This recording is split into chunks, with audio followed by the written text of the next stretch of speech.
बहुत शानदार, वहाँ बहुत अच्छी स्थिति है। आज भी प्रियंका जी के साथ आम सभा को संबोधित किए नेता प्रतिपक्ष क्षेत्र में, और सभी जगह हिमाचल में परिवर्तन की लहर है। जो कांग्रेस ने 10 गारंटी दी है उसका बड़ा असर है, चाहे ओपीएस की बात हो, चाहे अंग्रेजी स्कूल खोलने की बात हो, चाहे गोबर खरीदने की बात हो, चाहे बागबान और किसान को उसको उपज के मूल्य देने की बात हो, ये सारे बिंदु उसमें शामिल हैं और सब में बहुत उत्साह है। खासकर छत्तीसगढ़ मॉडल को लेकर लोग बहुत उत्साहित हैं।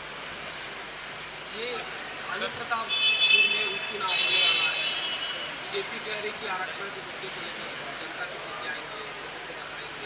आरक्षण का ये जो पाप है ना, जो 20% हुआ है, ये भारतीय जनता पार्टी कारण हुआ है और उसको हम लोग ठीक करेंगे। आदिवासी समाज के लेकर आए थे, मैंने स्पष्ट कहा है कि आपको जो संविधान में जो सुविधा मिली है वो मिल के रहेगा, उसे कोई नहीं रोक सकता। ये बात मैंने कह दी। गुलाम नबी आज़ाद ने कहा है कि आम आदमी पार्टी जो है वो सिर्फ दिल्ली तक सीमित है, बाकी गुजरात और हिमाचल में बीजेपी को सिर्फ कांग्रेस ही टक्कर देगी। मुझे इसकी जानकारी नहीं है भाई।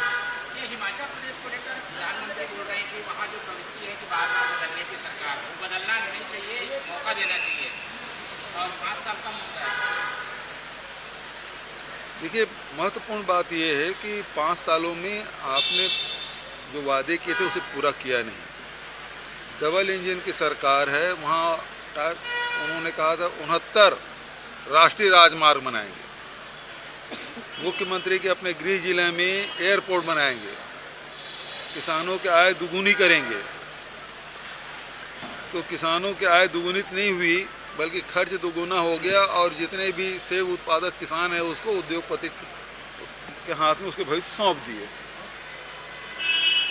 इसलिए अब वहाँ के कर्मचारी, जो राज्य सरकार के कर्मचारी अधिकारी ओपीएस मांग रहे हैं, उस मामले में मौन है। कांग्रेस वहाँ ओपीएस लागू करेगी और इसलिए मोहन जी वहाँ परिवर्तन चाह रहे हैं।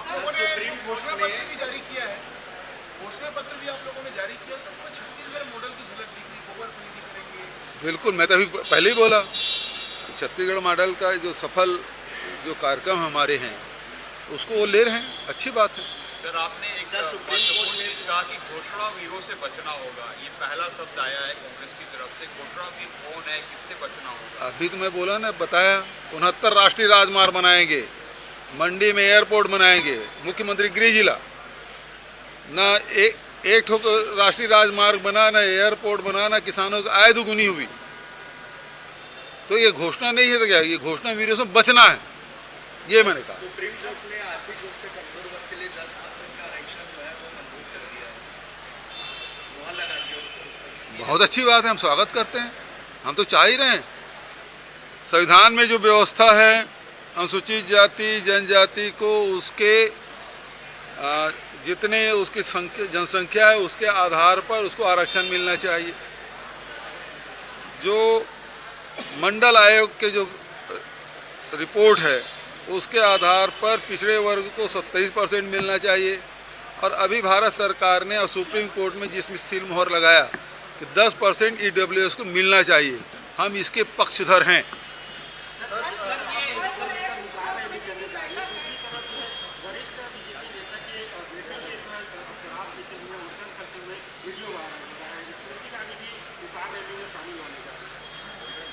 मध्य प्रदेश में उन्हीं के नेता मांग कर रहे हैं, वहाँ वो ठीक कर ले।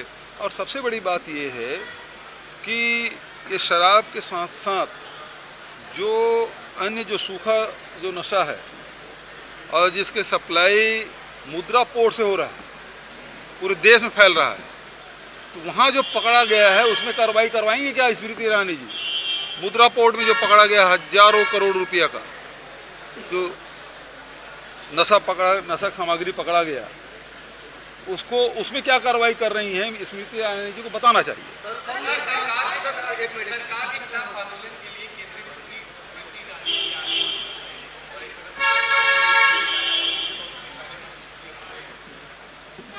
अच्छी बात है, स्वागत है, पूरा मंत्रिमंडल वैसे घूम के चले गए यहाँ।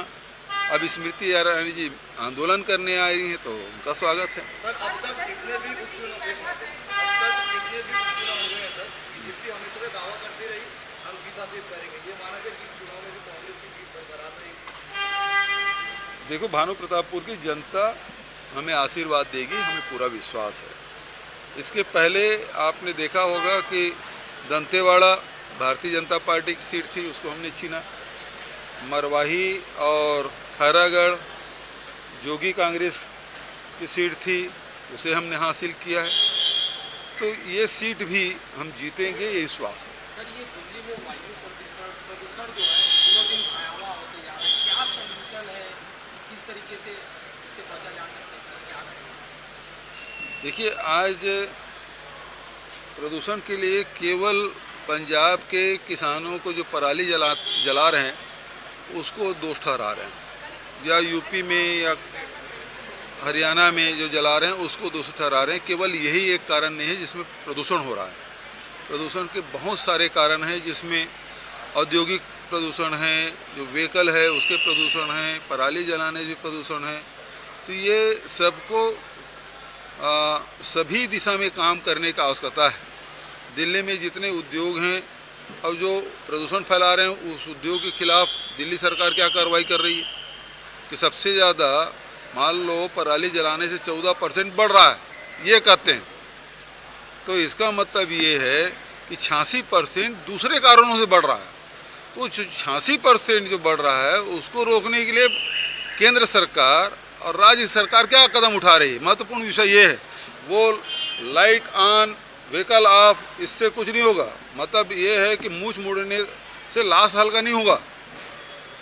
आपको अन्य कारणों पर भी आपको ध्यान देना होगा, उसमें कार्रवाई करनी होगी। अजी हाँ, वो कब से शुरू हुआ था? वो भर्ती कब से शुरू हुआ था? 2018 में शुरू कब हुआ था? थोड़ा पता करके आइए, है ना, पूरी जानकारी करके रखिए। 2013 से शुरू हुआ था, वो चुनाव आया था, वो शुरू किए, और उसमें भी सब झोल झाल था। वो तो ठीक ठाक हमने 2021 में हमने किया है, समझ गए ना। और तो हम लगातार हम लोग भर्ती कर रहे हैं और करेंगे।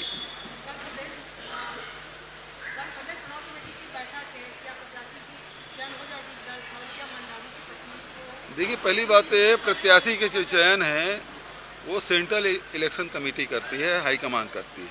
हम लोग यहाँ जो दावे आएंगे उस पर अभी कुछ जो दावेदार हैं मुझसे भी मिलेंगे, अध्यक्ष जी से मिले हैं, हमारे प्रभारी जी आए हैं उनसे भी मिलेंगे, और उनको पीसी में विचार के लिए रखा जाएगा। और वो जो यहाँ जो अनुशंसा होगी उसके आधार पर सीसी निर्णय लेगी।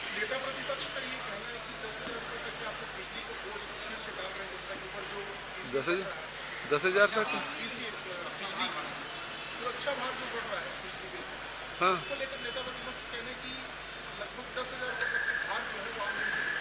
10,000 रुपये कैसे एक आदमी को 10,000 रुपये पड़ेगा? हैं? एक मतलब हर आदमी के मतलब बिजली बिल 10,000 से ऊपर आए घर में, ऐसा कर रहे हैं। नहीं, थोड़ा सा क्लियर कर लीजिए। ठीक है, थैंक यू।